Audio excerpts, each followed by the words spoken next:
if you think about what happens, especially as a private practice owner, where you don't have this big corporate structure behind you doing all the backing and with organization charts and standard operating procedures and all that kind of stuff, you can find yourself slipping into this state of reactivity to where you're reacting to everybody's questions or problems or concerns about the business and what's going on, or just falling into really a state of doing jobs that other people should be doing. Hello, welcome to the Better Outcomes Show, where we explore the possibilities of a new healthcare. Each episode, we bring you a conversation with leaders across the healthcare industry, exploring topics ranging from new treatment techniques and interventions to novel service delivery methods and business models. And now your host, Rafi Salazar from Rehab Practice Solutions, a leader in patient engagement and retention strategy. Let's explore the possibilities of a new healthcare. Hey everybody, this week I'm doing a solo podcast, basically because I had a conversation with a practice owner and it got me thinking about some of the things we do or don't do as practice owners that maybe make us feel like we're just spinning our wheels, or that we're just tired of running the business. Maybe we're disengaged, we don't want to do it anymore, we're stressed, whatever it happens to be. So hopefully you enjoy this conversation, or this little monologue, I guess. I did create a video on this topic and posted that on YouTube. I'll put the link to that in the show notes below if you'd rather see my face while I'm talking. But this is basically the audio from that video. So without further ado, here's me talking about ways to become re-energized as a practice owner. What's up? I'm Rafi from Rehab Practice Solutions, and I want to talk to you today about if you're a practice owner, you own a business, you own maybe one location practice or multiple locations, and you're just burnt out or you're stressed. You're just not engaged in the business anymore. What are some of the things that you can do to get re-energized again at work? Let's dive right in. So I was talking with somebody the other day. He runs a practice, and it's 15 clinicians that work for him. So he's not involved in daily practice anymore. He's basically managing the business, and he's got 15 clinicians doing the direct service or the direct service delivery in the practice. And he was just telling me that there's a lot of stress. Obviously, we've been coming out of just a time with the pandemic and now heading into what is potentially a pretty significant recession if the numbers play out the way they're supposed to, or the way they're being predicted to play out. So it can be very stressful. He's trying to find a clinician to work, or a clinician or two to work, and it can be difficult to recruit, retain, engage clinicians. Now, we've done an article, or I did an article and a couple podcasts on recruiting and retaining clinicians, and I'll link to those in the show notes below. So you can go read and or listen to those. That was before we were doing video podcasts, so you can't watch, unfortunately. But I do have a planned article and video coming up in the next, probably it'll be 2 weeks, about how to build a culture at your practice or at your facility, if you would, that leads to better and improved clinician and clinical staff recruitment and retention and all that kind of stuff. But we'll dive into that in a couple weeks. So he was telling me that he's feeling burnt out and he doesn't know what to do. He's thought about selling the business. He's thought about walking away. He's thought about trying to find a manager to kind of run it, but he just didn't know what to do. And we had a conversation, and some of the things that we talked about and some of the potential solutions we came up with or we brainstormed really, to me, seemed like something that's more applicable to everybody. So I decided I'd share them here. So what I've got is 1, 2, 3, 4, 5, 6, 7, maybe 6, because 2 of them could be merged into one topic, but 6 or 7 solutions or strategies or decisions you could make as a business owner, a clinic owner, that could help you regain some kind of engagement or fulfillment, or basically just not being somebody that cries a little bit inside when you hit the alarm clock in the morning. So let's dive right in. I'm going to share all 7 with you, and then we'll go into each one individually. So, number 1, sell the business. Pretty straightforward. Number 2, take inventory of your daily tasks, and we'll dive a lot more in depth into that in a minute here. Things about essentialist work patterns and stuff like that. Look for opportunities to innovate within the business or challenge and grow your organization or your team. Reconnect with your purpose.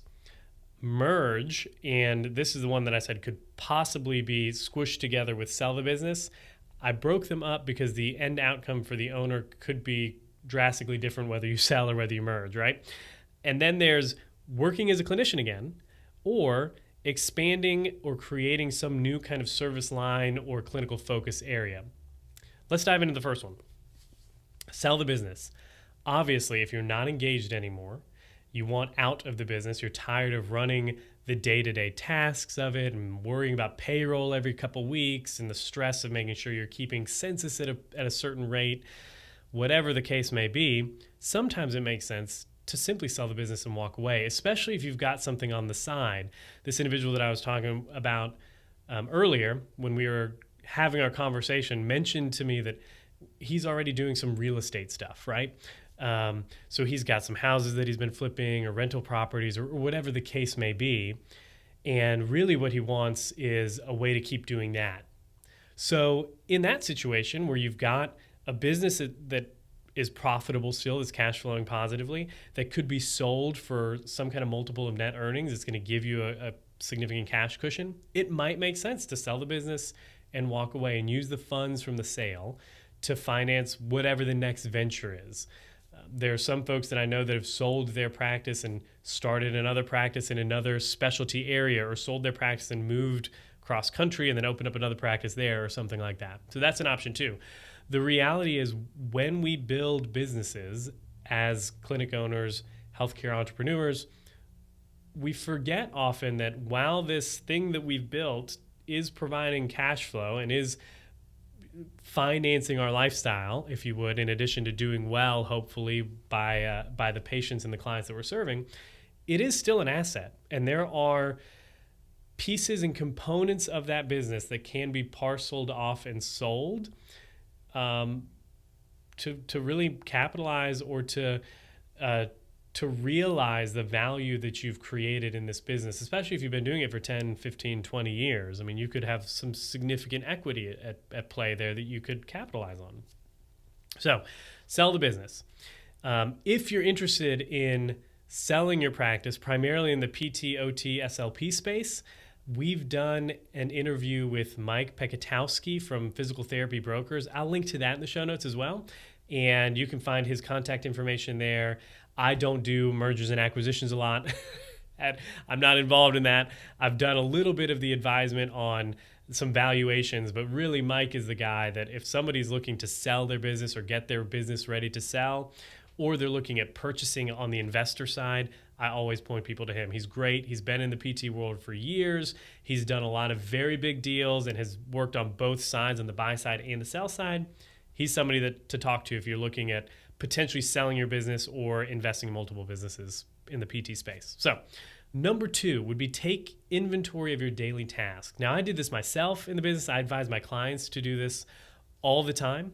But if you think about what happens, especially as a private practice owner, where you don't have this big corporate structure behind you doing all the backing and with organization charts and standard operating procedures and all that kind of stuff, you can find yourself slipping into this state of reactivity to where you're reacting to everybody's questions or problems or concerns about the business and what's going on, or just falling into really a state of doing jobs that other people should be doing, right? Either people that you're paying to do or people that you need to hire and to put in place to do those jobs.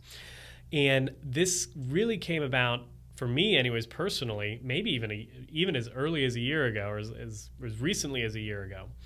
I think it's something that we always have to reevaluate. So I've made a commitment to do this once a year. I might do it more depending on how fast we grow. But I read a book called Essentialism. I can't remember who wrote it, but again, I'll link to it in the show notes.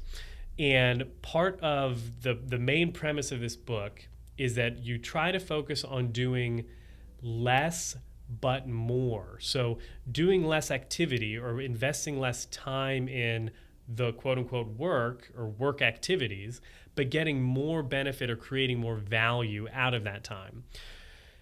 Oftentimes, at least I've experienced this as a practice owner. I run a fairly small practice. There's only 7 or 8 clinicians, a couple admin staff. We're doing probably about 500 visits a month, 500 to 600 visits a month, give or take. So it's not like we're doing super, super big volume. But because we're small, I find myself getting pulled into a lot of things that are not my highest and best use, right? So what I did, and what I've encouraged a lot of clients to do since I did this at the beginning of the year, and what I've committed to doing every January, I might do it, like I said, halfway through the year. We'll kind of see how this next iteration goes here. But what I did in January is I sat down and I just created a spreadsheet. And the spreadsheet was my time, or the time, broken up in, I think I had it broken up into 30-minute segments, because no one's really doing any real work in less than 30 minutes, right? Right? So 30-minute segments for the whole day, Monday, Tuesday, Wednesday, Thursday, Friday, all the work days. And then next to the time, I had activity or task and comments or notes. So it was, I had a time for, or a slot for, okay, from 8 to 8:30, I did XYZ, and then the notes about that. So what I did was I just tracked it for a week. So for a week, everything that I did within my normal work hours went on that spreadsheet. And not only did the activity or the task itself go on the spreadsheet, but my own notes about it. And whether it was a note to myself like, I don't want to ever do this again, or a note that said something like, okay, this was, somebody called out and I had to do this, but this is not a typical, Tuesday morning activity for me, or whatever it happened to be. But by the end of the week, I sat down, or the following week, I sat down and I had an entire list of basically what my work week looked like for the past week. And then I just took inventory of the stuff that was on that list.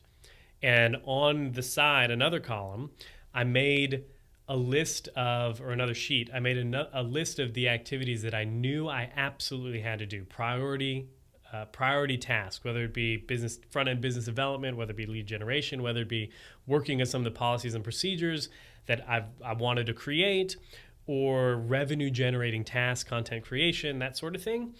And I put that all on the items that were top priority. And on top of that, because I run the clinic, but I also work with clients on a consulting basis, there had to be time in the day for that kind of stuff too.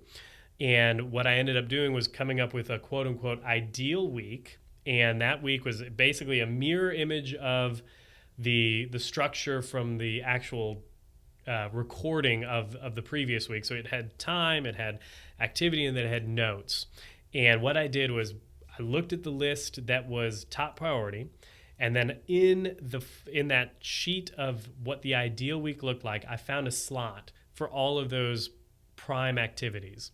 And that ended up meaning for me, like Fridays, I don't treat at all. I don't work in the clinic. All I really do is either content creation or working with clients, doing client calls and client work. And then, splitting it up in different days as well. But once the top priorities were filled in, I went back and looked at the previous week what I actually did, right? And I looked and I saw and I noticed patterns that, okay, I really like doing my writing, for example, at 9 a.m. on Monday. I'm just making this up, 9 a.m. on Monday. What was taking my time at 9 a.m. on Monday that kept me from doing what I really wanted to do or enjoyed, or was a revenue generating task for me? And what I did was ended up parsing out those tasks or those activities. I highlighted them all, and then I looked at them and said, okay, is this something that I'm already paying somebody to do? And if it is, let's get it over onto their daily task sheet. Or is it something that I need to find somebody to do? Or is it something that's not even worth my time and I shouldn't be doing at all? And at the end of that process, like I said, it took about 2 weeks because I tracked it for a week, and then I looked at my spreadsheet, looked at the patterns, and then over the next week developed what my ideal work week would look like. And then, like I said, I'll probably re-look at this next January, or this coming January. It's November right now, so in a couple months I'll look at it again, probably track the first couple weeks, and then develop my ideal work week for the coming year or something like that.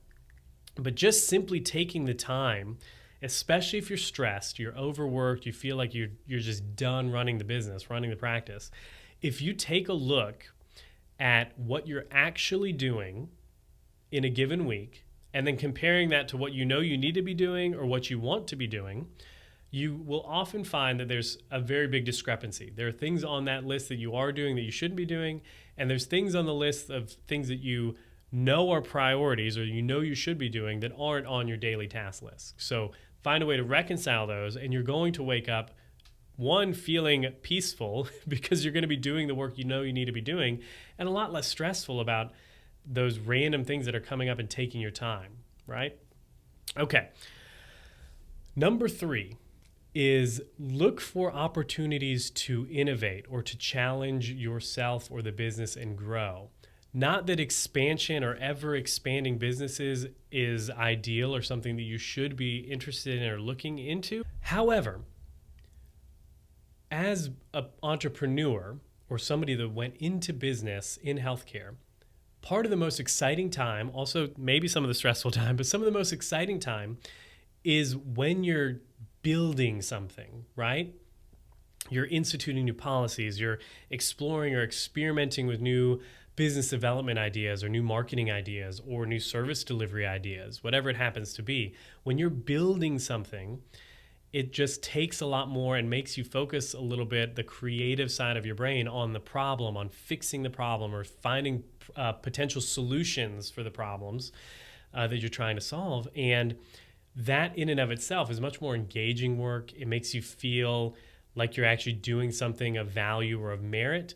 So I always tell folks, if you've been kind of stagnant in the business and you're just done, you're stressed, you don't want to run it anymore, whatever it happens to be, when was the last time you innovated or thought about innovating or thought about maybe it's a new type of service at the clinic, or maybe it is expanding, who knows? Whatever that innovation or that challenge might be, that area of growth, it could be growth for the business or personal or team growth. And on the video forthcoming about building a culture, I will talk a little bit about that as well, like the value of challenging your team and how that in and of itself helps build a culture that is fun to work at. But we'll talk about that later. Looking for opportunities for innovation and growth can really reconnect you to just doing creative work that is fun and exhilarating, or challenge you in a way that you feel that it's worth putting in the effort, right? Okay. The 4th point, reconnect with your purpose. Now, this might sound a little chintzy, and I hear it all the time from folks too, and I'm one of those people that when people start talking about mission, vision, values, purpose, all that kind of stuff, a lot of times I find it to be very superficial. It sounds great on paper, but what does it really mean, you know? For me, and when I talk to clients about this topic in particular, or the team at the clinic, reconnecting with your purpose really is not just about writing it on the wall or the whiteboard and kind of, what does it mean to be, proactive or rehab you or whatever we are. None of that. What I mean by reconnecting with your purpose is really just take time to think about what got you into, one, the field, healthcare in general, and we'll talk about this in a little bit as well. What made you choose healthcare as a career, as a profession, or a vocation or a calling is really what it is, right? And then what are you doing in your daily work? Again, these are kind of building on each other. If you've done an essentialist work list or whatever, and you've got your daily tasks, what on those daily tasks is in any way directly connected to what got you into healthcare as a profession? Is it something like, I wanted to improve care for people, or I wanted to help people, right? Sometimes it's just a matter of reconnecting what you're doing to that ultimate purpose or that ultimate end. And it might not be, again, it might not involve you making any big, dramatic shifts at the business or your daily workday, but sometimes just connecting the dots mentally is enough to make you feel reinvigorated, or that the work that you're doing is actually valuable and meaningful in the world. So, reconnect with purpose. Number 5 would be merge. Now, again, this could have been lumped in with sell the business. However, the outcomes for the business owner are drastically different whether you sell the business or whether you merge, right? So if you sell the business, potentially there's some kind of service commitment, an earn-out maybe, or just some kind of standing service commitment that after the sale you're going to work with or for the company that bought your practice for X number of years, months, whatever. But then after that, you're kind of done. There's an employment agreement maybe, or a consulting agreement that happens afterwards. But other than that, there's really no ties to you and the business long term. It's a couple years or a defined period of time. When you merge, potentially, you're talking about bringing on partners, and maybe you are going to be doing some of the other things on this list. It will be expansion. It will be looking at new service areas or opportunities or new service offerings to create. It'll probably involve reconnecting with your purpose, your mission, vision, values. And then it's going to totally challenge what you're doing in your daily tasks, right? So merging could affect all of the items on the list previously. But one of the benefits of merging is that, again, you kind of get back into that entrepreneurial building something phase, which is great for just the mental and the creative work. But then also it increases the opportunities. One, you could potentially be adding a lot of equity or a lot of value into the business that you're now building with whoever these partners are. It could expand your geographical reach. And again, sometimes just the challenge of something new is enough to get you reinvigorated about work. It could also be one of those things that you've always thought about doing in the back of your mind that you haven't done, right? Whether you're a physical therapist, for example, and you've always thought about maybe adding speech, language pathology, or occupational therapy, or connecting with a chiropractor or a massage therapist, the act of merging might be able to be a way of giving you that, right? Like maybe you can merge with an occupational therapist, and now you're doing double the patients potentially because you're now adding another discipline to the patients that you're already serving, and you're adding a discipline to the patients they're already serving. So merger could be a way to kind of boost your engagement again, get reinvigorated about the business. Obviously, you're going to want to talk to a lawyer and make sure everything looks good on paper. But it's an option. Number 6. Now, this is one that kind of, when I've mentioned this a couple times to a couple different clients, and when I have, their eyes got about this big, and they're like, I don't want to do that. But one of them took me up on it and said, you know what, I kind of like this. Number 6 would be work as a clinician again. Hopefully, the business is running at a clip where you've got systems and processes in place that it's not going to fall apart without you walking away for a little bit. And you can do this one of two ways, right? You could just totally put somebody in charge to run the practice while you go back to full-time clinical work. What most people find, though, is that, and most clinic owners that I've worked with and consulted with find, is that really just adding a day or two in the clinic, an afternoon or two in the clinic, is enough to kind of reconnect you with that purpose, the mission, the vocation, the calling of healthcare. It also gives you great insights into how your business is running, the areas that need to be improved, or that maybe processes that need to be outlined more, defined more for streamlining or efficiency purposes. And it gives you, again, a connection with the reason behind you doing what you're doing, right? Maybe it's connecting with the clients again. Maybe it's getting, frontline staff and clinicians involved in a way that you can't simply do when you're in the office running the business. I talked to somebody recently who they were very apprehensive about working again because they didn't want to get sucked into like the productivity and just being a clinician again. However, what they discovered was they really enjoyed, and this person had 20 plus years of clinical experience, they really enjoyed working with their frontline staff, their entry-level staff that they really didn't know because they had hired so many. And this person just loved getting back into the clinic and becoming a mentor to new staff. And that's something that now they're not working direct patient care anymore. They kind of moved out of that.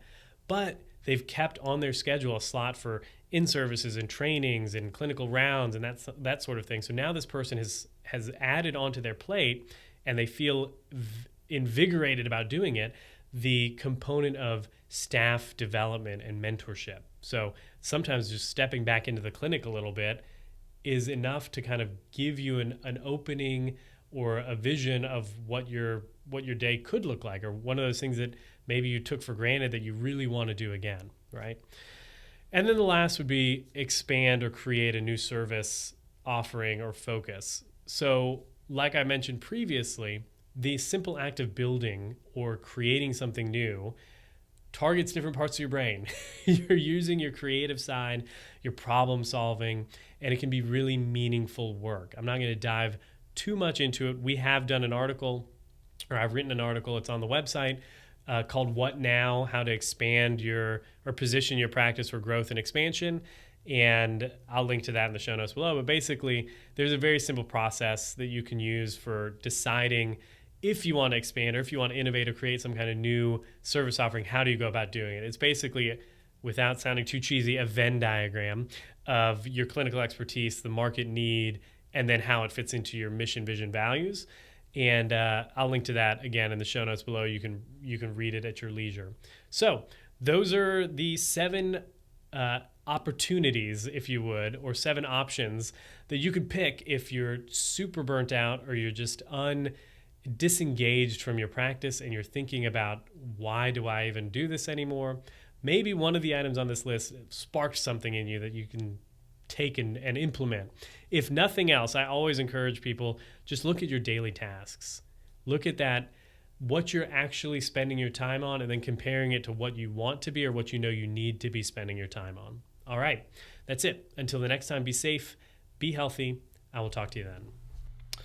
Well, hope you enjoyed that little monologue about re-energizing yourself as a practice owner. I know I talk to a lot of practice owners every week, and that is one of the most common things that I hear is either that they're stressed about running the business, which I feel like owning a business is just stressful. That's part of it. I mean, if you haven't woken up in a cold sweat wondering where payroll is going to come from,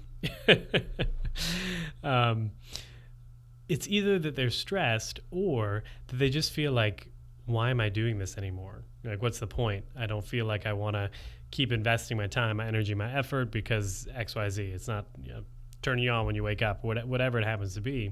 And sometimes it can be as simple as just changing what you're doing or structuring your day so that you're working on those things that really energize you, which is why I always tell everybody that I talk with, that I work with, just take the time to track what you're doing on a daily and a weekly basis, and then compare that to what you really think you ought to be doing or what you want to be doing, and then, fix the delta, right? There's going to be a difference between what you're actually doing, what you should be doing.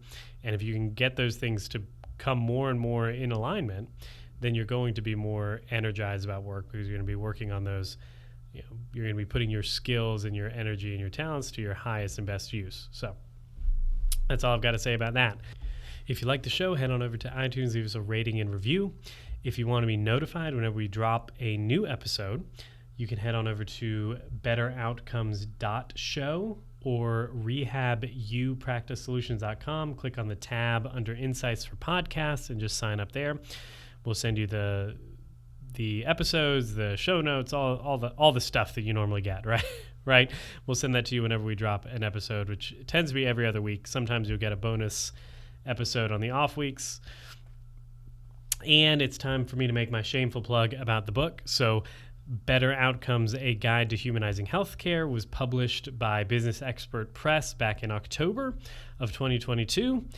And it is, again, available for purchase via hardcover or Kindle. And I'm sure it's wherever you buy books, Barnes & Nobles, all the places.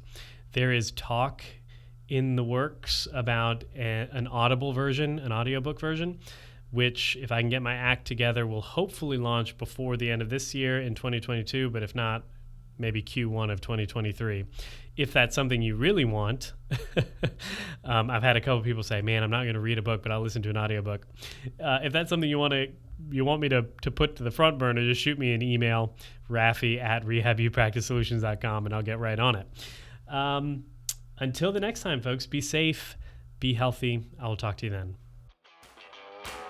Thanks for listening to the Better Outcomes Show, where we explore the possibilities of a new healthcare. Our hope is that you walk away from each episode informed, equipped, and empowered to push the boundaries in your own practice or business. We want to give you the tools to help you build strong, long-lasting relationships with your patients and clients, helping meet their goals, improve their health, and achieve better outcomes. Learn more at www.rehabpracticesolutions.com. We'll catch you on the next episode.